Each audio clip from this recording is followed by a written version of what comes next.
আজ আমার অফিস থেকে স্যালারি দিয়েছে। স্যালারি পাওয়ার পর আমি কোথাও না দাঁড়িয়ে সোজা বাসায় চলে আসলাম। বাসায় আসার পর আমার বেতনের টাকাগুলো আমার স্বামীর হাতে তুলে দিলাম। তখন আমার হাজবেন্ড কৌতূহলবশত আমাকে জিজ্ঞাসা করলো এখানে কত টাকা আছে। আমি বললাম তুমি গুনেই দেখো না। টাকাগুলো গুনে দেখার পর আমার স্বামী একটু রেগে গিয়ে আমাকে বলল তোমার এখানে 40,000 টাকা কেন? তুমি তো বেতন পাও 60,000 টাকা। আমি তখন বললাম হ্যাঁ 20,000 টাকা আমার কাছে রয়েছে, 10,000 টাকা আমার হাত খরচের জন্য, আর বাদ বাকি 10,000 টাকা আমি আমার মা বাবার জন্য রেখেছি। তখন আমার হাজবেন্ড একটু বিরক্তি শুনেই বলল বিয়ের পর কোনো মা বাবা থাকে না, আর বিয়ের পর মা বাবা কিন্তু পর হয়ে যায়। এই কথা বলাতে আমার মা বাবার জন্য যে 10,000 টাকা আমি আমার কাছে রেখেছিলাম সেই টাকাটা আমি আমার স্বামীকে দিয়ে দিলাম। তারপর আবার আমার স্বামী বলে উঠলো আর তোমার হাত খরচার জন্য টাকা লাগবে কেন? তোমার হাত খরচার সকল টাকাই তো আমি দিই, যাতায়াত ভাড়া আমি দিই, তোমার কসমেটিক যা লাগবে তাও আমি দিই, তাহলে তোমার আবার কিসের খরচা? এই কথা শোনার পর আমি আমার জন্য যে 10,000 টাকা উঠিয়ে রেখেছিলাম সেই টাকাটাও আমি আমার স্বামীর হাতে তুলে দিলাম। পরদিন সকালে স্বামীর পকেট থেকে 200 টাকা গাড়ি ভাড়া নিয়ে আমি বের হয়ে পড়লাম। আর যাওয়ার আগে আমি একটা লিস্ট ধরিয়ে দিলাম যে আমার এই মাসে কি কি লাগবে সেই খরচাগুলো আমি আমার যাতায়াত খরচা থেকে অনেক টাকাই বাঁচিয়ে রাখতাম। বর্তমানে ভালোই পরিমাণ টাকা হয়েছে, তো চিন্তা করেছিলাম যে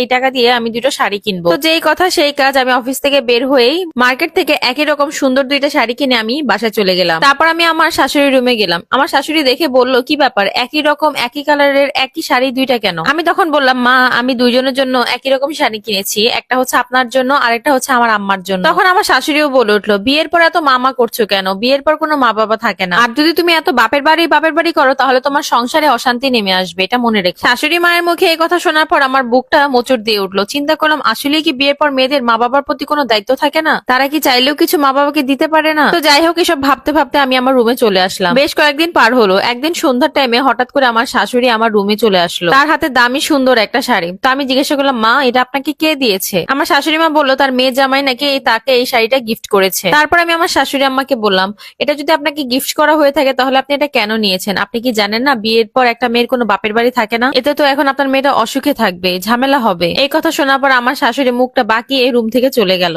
আর আমাকে কি বা বলবে, তার তো বলার কিছুই নেই। তার পরের দিন সকালে আমরা টেবিলে একসাথে বসে নাস্তা করছিলাম। নাস্তা করার টাইমে হুট করে দেখলাম আমার বাবা চলে আসছে। বাবা আমাকে ডেকে বলল কি রে মা তুই কেমন আছিস? আজকে খুব গুরুত্বপূর্ণ একটা বিষয় নিয়ে কথা বলার জন্য তোর বাসায় এসেছি। আমার তো অনেক বয়স হয়েছে আর তোর মারও অনেক বয়স হয়েছে, তাই চিন্তা করলাম যে আমার যা সয় সম্পত্তি আছে তা তোকে দিয়ে দিব। আর বাঁচবই বা কতদিন মা বল? তুই নাস্তা খাওয়া কমপ্লিট কর, তারপর তুই আমাদের সাথে যাবি। আর হ্যাঁ অবশ্যই তুই তো জামাইকে সাথেও নিবি। তখন আমি সবার সামনে বলে দিলাম না বাবা আমি যেতে পারবো না, এমনকি তোমার জামাইও যাবে না। তখন আমার বাবা একটু কষ্ট পেয়েই বললেন কেন মা কি হয়েছে? তখন আমি বললাম বাবা তেমন কিছুই হয়নি, কিন্তু তুমি কি জানো না বাবা একটা মেয়ের বিয়ে হয়ে যাওয়ার পর সেই মেয়ের কোনো বাবা মা থাকে না। তাহলে তো তোমরা আমার পর, আর তোমরা যদি আমার পরই হও তাহলে তোমাদের কাছ থেকে আমি কেন কোনো জিনিস নিব? আর এসব জিনিস আমি আমার শ্বশুর বাড়ি থেকেই শিখেছি, আমার শ্বশুর শাশুড়িও তাই বলে। আমি তোমাদের দেওয়া কোনো জিনিসই নিতে পারবো না বাবা। আর আমার মুখে এসব কথা শুনে আমার স্বামী আর আমার শাশুড়ি তখন ঠিকই তাদের ভুলটা বুঝতে পারে, তারা আমার কাছে অনুশোচনা বোধ করে। ঠিক এরকম একটা পোস্টই সেদিন পড়েছিলাম, আমি দেখে খারাপ লাগলো তাই এটা আমি শেয়ার করলাম সবার সাথে। ঠিক এরকম টাইপের একটা পোস্ট সেদিন পড়েছিলাম, আর এই পোস্টটা দেখে এতটাই খারাপ লেগেছিল যে মাঝে মধ্যে বিয়ের পর শ্বশুর শাশুড়িরা ভুলে যায় তাদের মেয়েও একটা সময় অন্য বাড়িতে চলে যাবে, সেখানে গিয়েও যদি তাদের মেয়ে তার মা বাবার প্রতি যদি কোনো খোঁজ খবর না রাখে তাহলে তাদের কেমন লাগবে। ছেলে মেয়ের দায়িত্ব কিন্তু একই রকমই থাকে, তাই শ্বশুর বাড়ির লোক আর বাপের বাড়ির লোক সবারই এই জিনিসটা বোঝা উচিত।